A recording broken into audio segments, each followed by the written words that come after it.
योगा एक ऐसी वर्जिश जिससे मुख्तलिफ जिस्मानी और जहनी बीमारियों का इलाज मुमकिन है। और ख़ास तौर पे साल के आखिरी दिन जब हम इरादे कर रहे होते हैं कि यार ये साल तो निकल गया, अगले साल में जाऊँगा, अगले साल में जिम जाऊँगा, वो अगला साल हर पीर आता रहता है। तो नईम योगी हमारे साथ मौजूद हैं। अस्सलाम वालेकुम सर। सबसे पहले तो बहुत शुक्रिया आपका।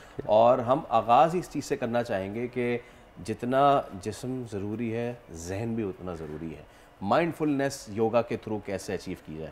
बहन ने बात की कि जिस्मानी बीमारियां और जहनी बीमारियां डिवाइड किया है दो हिस्सों में। योग इसको कहता है कि आज के दौर में जहनी बीमारियां हैं, जिस्मानी बीमारियां उसी की वजह से हो रही हैं, सॉफ्टवेयर इशू है। हाँ। फिज़िकली प्रॉब्लम्स जितने आपको फील हो रहे हैं, आपके ऑर्गन्स काम नहीं कर रहे, वो आपके मेंटली जो है वो आप डिस्टर्ब हैं, आपका सॉफ्टवेयर डिस्टर्ब हो चुका है, विंडो करप्ट हो चुकी है, क्योंकि हम अपने साथ मौजूद नहीं हैं।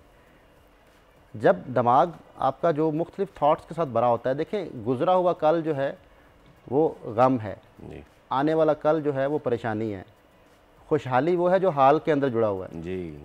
खुशहाल लफ्ज़ बड़ा खूबसूरत है कि जो हाल में है वो खुशहाल है, जो हाल में नहीं है वो खुशहाल नहीं हो सकता। तो थाटलेस पोजीशन जब तक इंसान अचीव नहीं करता तब तक वो सेहतमंद ज़िंदगी की तरफ नहीं आ सकता।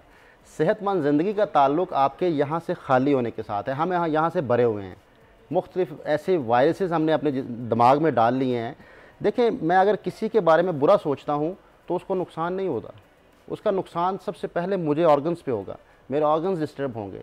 वो जो आपकी जो नेगेटिव थॉट्स हैं वो इफ़ेक्ट करती हैं आपके स्टमक को, वो इफ़ेक्ट करती हैं आपके लिवर को, आपके हार्ट को, आपके जो नर्वस सिस्टम के ज़रिए अटैचमेंट दिमाग की वो जिस्म के साथ है। तो जब हम किसी भी चीज़ को नेगेटिव वे में सोचते हैं, और लोगों को हर वक्त सोचते हैं, हर वक्त कोई ना कोई ऐसी चीज़ें सोचते हैं, दिमाग के अंदर जो है वो भरा रहता है, दिमाग मुख्तलिफ ऐसी नेगेटिव थाट्स के साथ जिसको हम वायरसेस बोलते हैं, तो विंडोज़ करप्ट हो चुकी है।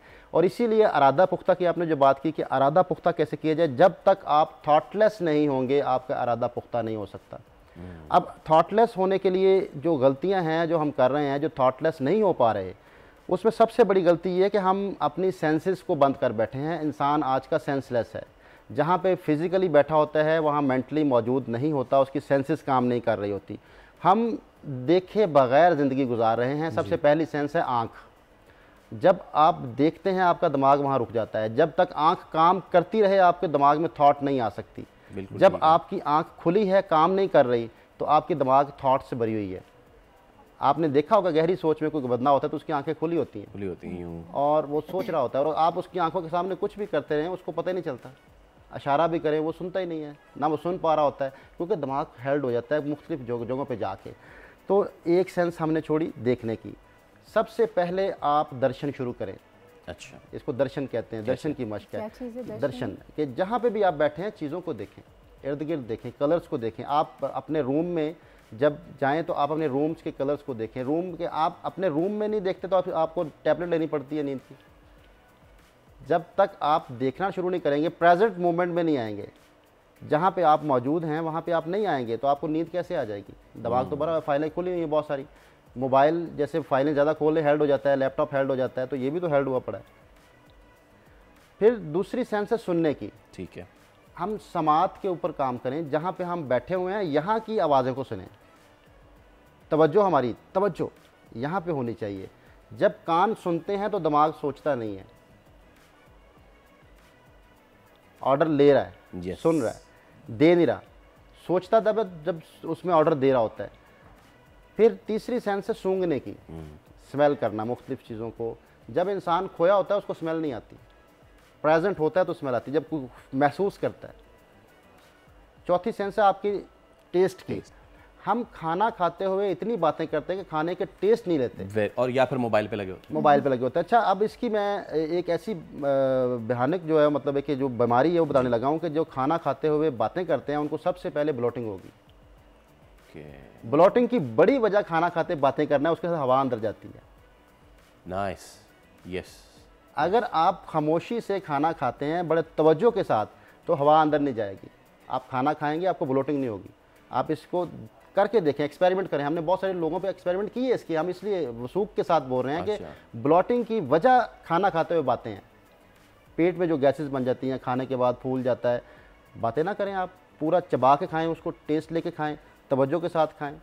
और फिर एक जो खाने के ऊपर बात कर रहे हैं, तो एक और मैं बहुत गलत और आम जो चीज़ चल रही है, हम खाना खाते हुए ऐसे फोल्ड हो जाते हैं जी, और फिर खाते हैं, नीचे झुक के खाते हैं। इससे क्या होता है कि मैदे का मुंह बंद हो जाता है। ठीक है। जिन लोगों के सीने पे जलन होती है वो इसी वजह से होती है कि मैदे के मुंह पे आपके जो है इंजरी होना शुरू हो जाती है। आपका खाना जब आप निगलते हैं, एक तो चबाते नहीं हैं और वो रगड़ खाता हुआ जाता है, मैदे के मुंह पे इंजरी, इंटरनल इंजरी हो जाती है। तो इसका हाल है कि अपने जब भी खाना खाएं, सीने को उठा के सीधा रखें, ताकि वो जो रास्ता है वो बंद ना हो। बहुत बारीक सा रास्ता है जो मैदे का मुंह आपका है, उसके अंदर से खाना आराम से गुजर जाए। अगर इस तरह सीधे होकर खाना शुरू कर देंगे, बैक स्ट्रेट रख के, तो अभी कभी भी आपको सीने में जलन नहीं होगी। यहाँ पे जिनको बोझ फील होता है खाना खाने के बाद, बड़ा छोटी छोटी टेक्निक्स हैं जिन पे अमल करके हम बीमारियों से बच सकते हैं, लेकिन हम सोचते नज़रअंदाज किया हुआ है ना। अच्छा, ये बताइए कि हमने ये सारी चीज़, अब एक चीज़ होती है कि हमारे जहन में थॉट्स बहुत सारी हैं। मैं सुबह उठाऊँ और मैंने वो कर लिया, मैंने ये करना, ये करना, ये करना, ये सारी चीज़ें करनी है। एक तो थॉट्स का बहुत ज़्यादा होना, और दूसरा मसला ये भी है कि उनका एक प्रॉपर ऑर्डर में ना होना। और जब वो प्रॉपर ऑर्डर में नहीं होती, उनकी प्रॉपर प्लानिंग नहीं होती, तो उनमें से कोई भी काम नहीं हो रहा होता। तो अपने अपने अपने मेंटल पीस को कैसे अचीव करें थ्रू योगा, कि हम उन चीज़ों को ऑर्डर में ला सकें और जो काम जितना है उसको उस हिसाब से कर सकें। जी, इसके लिए बहुत आसान टेक्निक योग ने बताई है कि आप हर मूवमेंट के साथ अवेयर हों। अगर आप बग़ैर अवेयर हुए काम करते हैं कोई भी, जैसे फिज़िकली मैं काम यहाँ पे कर रहा हूँ, दिमागी तौर पर कहीं और मौजूद हूँ, तो मेरे सारे काम डिस्टर्ब हो जाएंगे। वो काम जो कर रहा हूँ वो भी डिस्टर्ब हो जाएगा। आप उसमें इन्वॉल्व कितने हैं, आप जो भी कर रहे हैं, जो अवेयर मूवमेंट है, अवेयर मूवमेंट, ये गैर ज़रूरी जो गैर अरादी मूवमेंट होती हैं, ये आपकी एंग्जाइटी होती है। आपके जिस्म में हलचल आना, पैर का हिलना, हाथ का हिलना, कभी किसी चीज़ को छेड़ना, बैठे हुए अक्सर लोग करते हैं ना, ये गैर अरादी जो मूवमेंट है, ये बीमारी है, ये फिटनेस नहीं है। आपके जिस्म के अंदर जो हरकत, हर वक्त आप वॉक भी कर रहे हैं, तो अवेयर वॉक करके देखें। आपके दिमाग की तरफ से ऑर्डर जिस्म पे अगर आना शुरू हो गया, आपने इसको हाकम बना दिया, तो आपके सारे काम ठीक हो जाएंगे। इसको हाकम इसलिए बनाना कि अल्लाह ने इसको सबसे ऊपर रखा है, हाकमियत इसकी है, इसके ज़रिए से सिस्टम चल रहे हैं। हमने इसको मफलूज किया हुआ है। इस टाइम इंसान जो सेंसलेस हम बात करते हैं, वो दिमाग की नहीं सुनता, वो इसकी सुनता है, जिस्म की सुनता है। तो इसके लिए बड़ा आसान एक ब्रीदिंग भी बताऊंगा, जिससे आप दिमागी तौर पर मजबूत होंगे। आपकी जो आपने अरादा की बात की, अरादा की पुख्तगी आएगी उसमें उसका नाम तो अनुलोम विलोम है, लेकिन उसको अल्टरनेटिव ब्रीदिंग कहते हैं। वैसे नईम साहब, इस वक्त हम ज़रूर ये करना चाहेंगे, लेकिन हमारे पास वक्त की कमी है और हम straight away 30 seconds to you sir. Left side से सांस लें, मैं तेज कर रहा हूँ, आहिस्ता कीजिएगा। राइट साइड से निकाल दें। ओके, राइट साइड से सांस लें, लेफ्ट साइड से निकाल दें। राइट, लेफ्ट से लिया, राइट से निकाला, राइट से लिया, लेफ्ट से निकाल दिया। ये करते करते आपको नींद आ जाएगी। रात को सोने से पहले करें, बेड पे लेटे हुए करें, बहुत पुरसुकून नींद आएगी, किसी गोली की जरूरत नहीं होगी और दिमाग खाली हो जाएगा। छोटी छोटी टेक्निक। चलें, बहुत शुक्रिया नईम साहब। सब्सक्राइब करें और बेल दबाएं ताकि कोई खबर रह न जाए।